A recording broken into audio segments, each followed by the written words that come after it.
There are several strong, provocative female characters in your novel.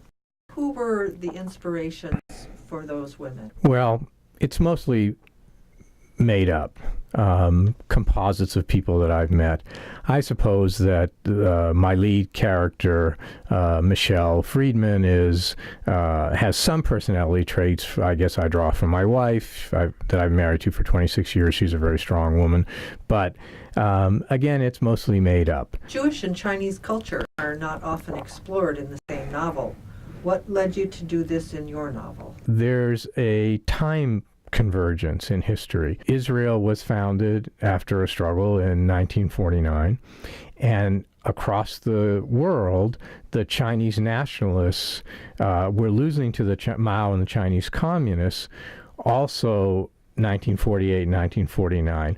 So although I have no documentation that there were connections between the Israeli Mossad and the nationalist KMT, wouldn't it be interesting if there were? The novel includes a lot of military lore.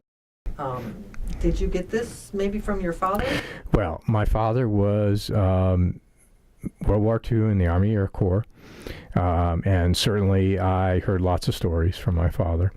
But I've also known and interviewed lots of military people in my career, and I've done documentaries on military stories. Tell us about the challenges and advantages of setting a novel in different times and places. I only write about places I've actually been. I have to have actually been to these places to be able to write about it in a believable way. As far as different times are concerned, that is the most challenging.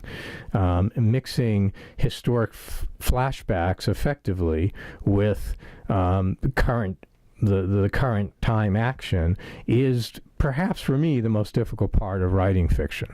I understand that you first created the novel as a screenplay. How does your writing process differ from that of the usual fiction writer?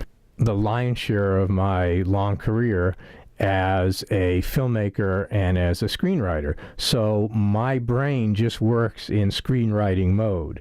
So I approach even a novel as if it was a screenplay. And then, interestingly enough, I create the movie in my head before I actually write the novel. Can you tell us what in the story made you choose to make Hell Scrolls such a thoroughly adult novel?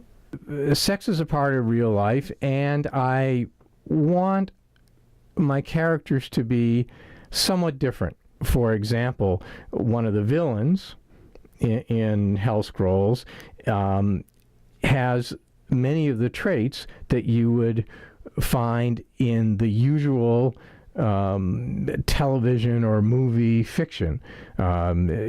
She's power hungry, she's manipulative, she's somewhat sociopathic, and she's also a sexual predator. We usually find men as the sexual predators and women as the victims, and that part of Hell Scrolls is flipped around where the sexual predator bad guy is actually a Chinese woman.